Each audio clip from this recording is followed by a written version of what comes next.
Sé muy bienvenido a una nueva clase del CEP, Escuela de Formación Cristiana Evangélica y Discipulado del Ministerio Jesús Te Ama. En esta oportunidad vamos a estar tratando la materia eclesiología y estamos en el video número 2 de la materia eclesiología, y como siempre digo, estos videos son un resumen de las clases que se dictan en Martínez 1280 de la ciudad de San Nicolás de los Arroyos, en las sedes de EPSEP. Y quien te habla es el pastor Roy Resen, y vamos a estar tratando la lección número 1. Ya estuvimos dando un video donde explicábamos lo que vamos a dar en la materia, pero en esta oportunidad vamos a estar hablando de lo que vamos a, a tratar en la lección número 1. Bienvenidos a esta materia. En esta oportunidad tocaremos algunos temas como el manejo interno de la institución llamada Iglesia. Amados alumnos, la materia se llama Introducción a la Eclesiología, y lo que haremos será leer, estudiar y analizar qué es la Iglesia. Vamos a los temas que vamos a tratar. Lección número 1. ¿Qué es la eclesiología? Eso vamos a dar hoy. Eclesiología es la disciplina que estudia la función de la Iglesia en la tierra. Cuando hablamos de esta disciplina, debemos entender que se estudia la Iglesia de Cristo dentro de un contexto teológico, es decir, con una mirada de la teología cristiana evangélica. Vamos a encontrar diferentes personas explicando diferentes temas de la eclesiología. Nosotros lo vamos a hacer dentro de una mirada cristiana evangélica. Eso es algo importante, es que debemos comprender. Cualquier persona que estudie la eclesiología lo va a hacer de una manera específica. Nosotros nos vamos a enfocar en la eclesiología dentro de esa disciplina. Vamos a estudiar el manejo de la iglesia evangélica, de la iglesia cristiana evangélica. Entonces es importante que entendamos esto, ya que si usted agarra y estudia la eclesiología desde una mirada de la teología católica, va a ser totalmente diferente a la iglesia evangélica. Por eso es bueno explicarlo. Y vamos a hablar de algunas cositas. Por ejemplo, desde que la iglesia se fundó hasta ahora ha sufrido muchos cambios. Desde ser una iglesia de 12 discípulos, cuando estaba Jesús con sus 12, hasta llegar a ser la iglesia evangélica que hoy conocemos. Cada cambio en la historia de la iglesia nos dejó una enseñanza. La iglesia primitiva era una iglesia de oración.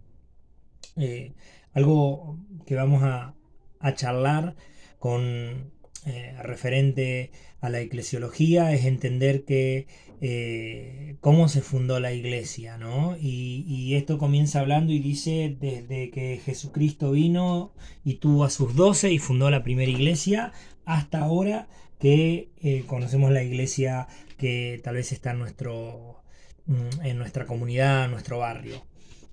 Pero sufrieron diferentes transformaciones. Ahora hay algunos principios que no han cambiado, son principios eternos que Dios ha puesto. Por ejemplo, la iglesia primitiva era una iglesia de oración. Lo primero que vemos narrado en el libro de los Hechos, luego de la ascensión de Cristo, es la elección de Matías como sucesor de Judas. Judas fue el que traicionó a Jesús y el que se ahorcó. Dice, ellos no lo eligieron de acuerdo a su mejor juicio o impresión, sino que oraron al Señor y le pidieron que le mostrara quién debía tomar este lugar. Esto está en el libro de Hechos, capítulo 1, versículo 24. También cuando Pedro y Juan fueron llevados ante el concilio, la respuesta de la iglesia fue clamar al Señor y pedir que los librara de las amenazas y les concediera denuedo para predicar su palabra. La palabra denuedo significa pasión o entusiasmo, ¿no? Para predicar la palabra. Hechos 4:23 al 31. Ellos no se asustaron ni se escondieron, dice, sino que clamaron a Dios por fortaleza para servir aún en medio de la adversidad. La iglesia primitiva vivía en comunión, o sea, el primer principio, la iglesia primitiva, la iglesia de Cristo debe ser una iglesia de oración, como lo fue la iglesia primitiva, recién lo hablábamos. El segundo principio, una iglesia debe ser una iglesia de comunión. Dice, la iglesia primitiva vivía en comunión y perseveraba la doctrina de los apóstoles, en la comunión de unos con otros, en el partimiento del pan y en las oraciones. Hechos 2:42 dice, es maravilloso leer cómo los primeros cristianos vivían en comunidad. En el versículo 46 dice, perseveraban junto en el templo, comían junto con alegría y sencillez. Esta unidad como iglesia anima a cada individuo a permanecer fiel al Señor y en su servicio. Es tan necesario que permanezcamos unidos como cuerpo de Cristo. También la iglesia primitiva se caracterizaba por su generosidad, porque era una iglesia muy generosa. Dice que nadie decía ser suyo, no lo que tenía, sino que tenían todas las cosas en común. Esto está en Hechos 4:32. O sea, otro principio de la iglesia primitiva es que era generosa y estaba en unidad. Es importante entender que no solamente la iglesia debe ser una iglesia de oración, o sea, puede ser una iglesia que tenga un montón de actividades, una iglesia que contenga la comunidad, una iglesia que sea un lugar lindo para que la gente vaya, pero si no es una iglesia de oración, está fuera de la visión del Señor, está fuera del plan divino, de la estructura que Dios ha dado a su iglesia. Lo segundo, debe ser una iglesia que tiene que tener un sentido en común, es decir, tiene que haber una unidad en la iglesia donde todos los hermanos, pastores, líderes, quien conformen la congregación se tienen que ir uniendo en un mismo sentir. De lo contrario, la Biblia dice, andarán dos si no estuvieran de acuerdo, tarde o temprano uno u otro se terminará yendo.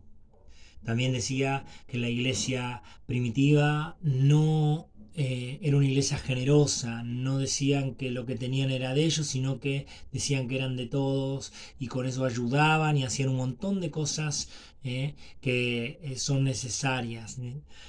Dice, la iglesia primitiva abrazó el mandato de Dios de expandir el Evangelio desde el discurso de Pedro, luego del derramamiento del Espíritu Santo.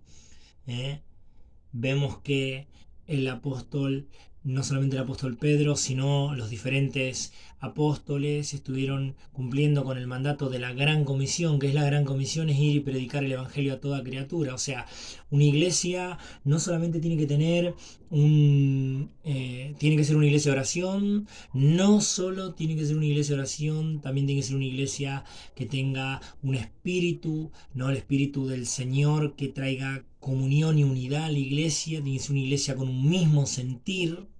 Y además de eso, ¿no?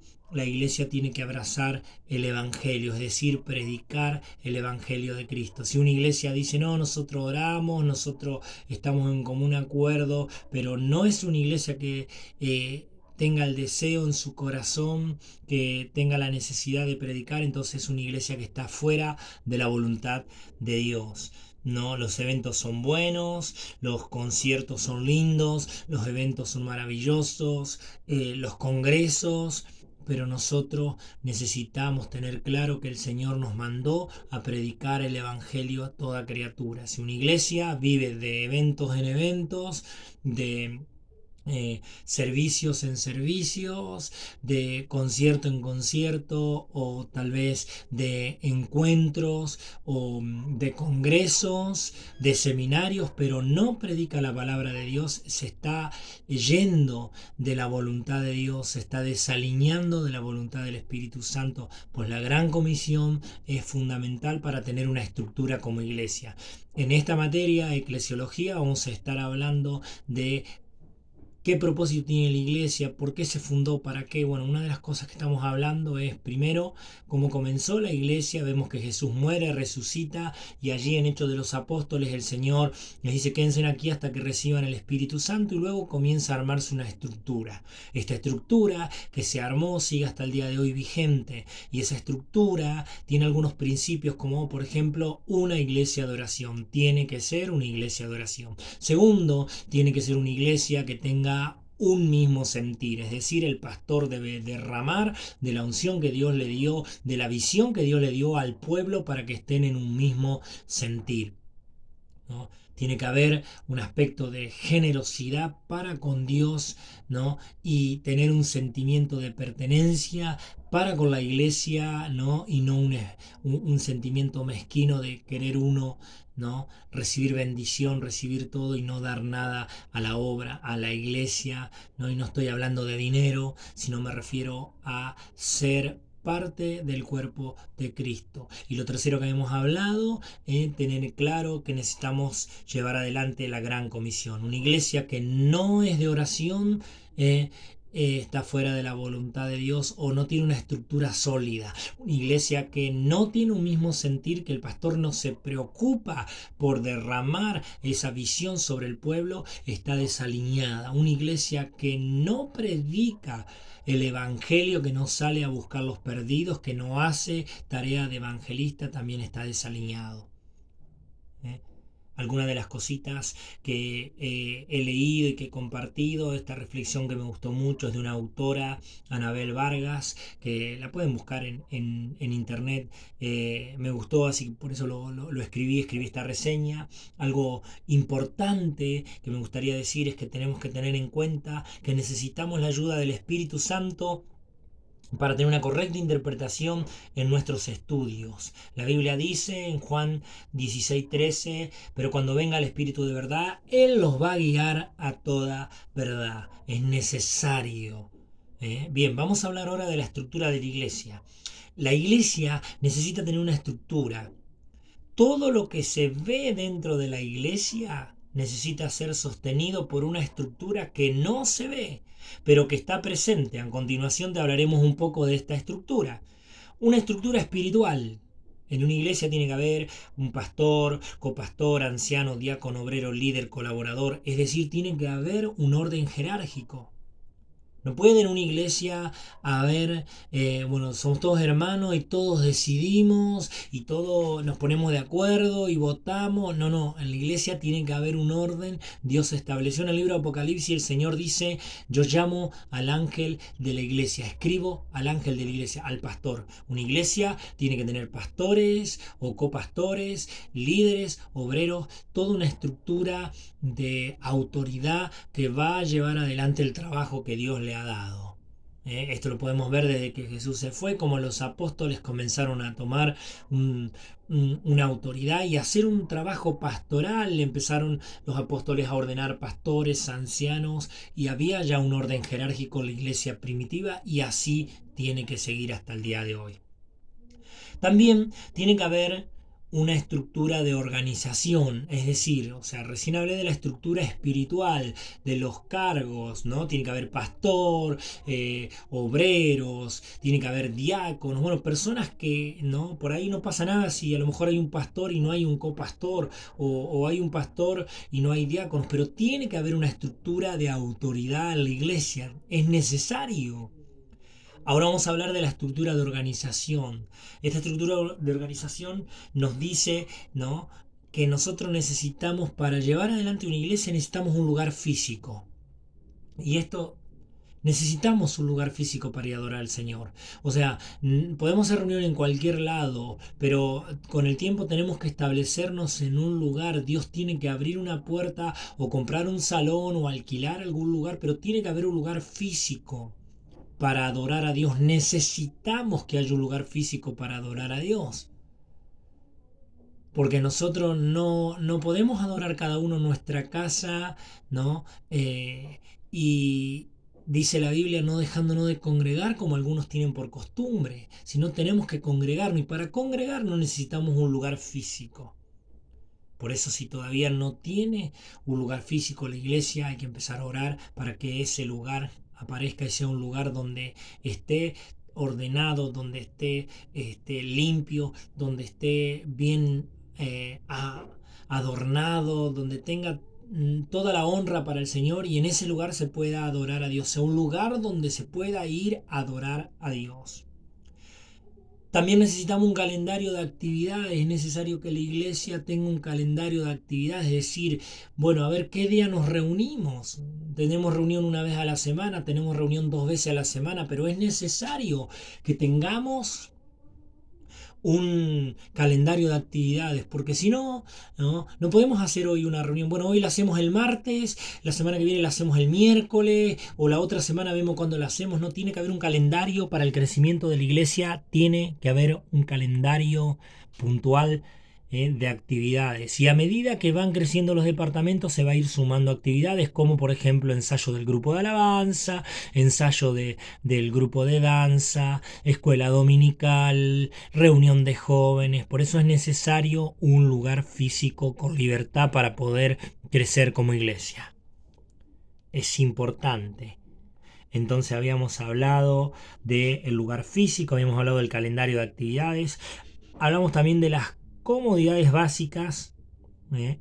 Es necesario que tengamos comodidades básicas. Uno sabe que puede alabar a Dios en todo tiempo y en todo lugar y en toda condición, pero también tenemos que brindarle comodidades a las personas. Por ejemplo, si tengo una iglesia pero tan pequeña que entran 3 o 4 nomás, muchos van a ir y no les va a importar estar apretados, pero muchos dejarán de ir a la iglesia, muchos dirán no, no voy a ir porque están todos apretados o estamos incómodos. Entonces hay que brindarles una mínima comodidad.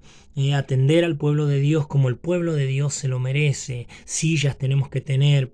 No, no digo que no se pueda adorar a Dios parado, no digo que no se pueda ir a una reunión y estar parado, pero debemos brindar las comodidades básicas. Como iglesia debemos brindar las comodidades básicas. Sillas, no sé, tal vez en verano un ventilador, si no podemos un aire, pero un ventilador, mínimamente agua, tener algunas comodidades básicas, un baño que tengamos. Nosotros en la iglesia tuvimos que hacer una rampa porque había gente que venía en silla de rueda y no podía pasar de otra manera. Entonces tuvimos que hacer una rampa y hacer una entradita bien para que la gente de la tercera edad o gente con problemas motrices pudiera entrar. Entonces es necesario tanto el lugar físico como el calendario de actividades para ordenarnos, así también las comodidades básicas.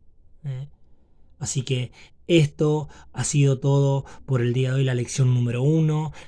Estuvimos hablando, como te decía, estuvimos hablando de cómo comienza la iglesia. Comienza en Hecho de los Apóstoles, cuando Jesús resucita y deja sus discípulos que reciban el Espíritu Santo. Una vez que recibieron el Espíritu Santo, le dice, bueno, ahora van a tener que hacer este trabajo, y comienza a forjarse la iglesia. También hablamos en la lección número 1 de qué es la eclesiología. La eclesiología es una disciplina que estudia el manejo interno de la iglesia como institución, es decir, cómo nos tenemos que manejar como iglesia, y algunas cosas como por ejemplo la que hablamos del lugar físico, del calendario de actividades y de las necesidades o de las comodidades básicas. Esta ha sido la lección número 1. Estuvimos dando el video número 2 de la materia eclesiología, y quien te habla es el pastor Roy Resen. Espero que haya sido de bendición y nos vemos en la próxima clase. Dios te bendiga.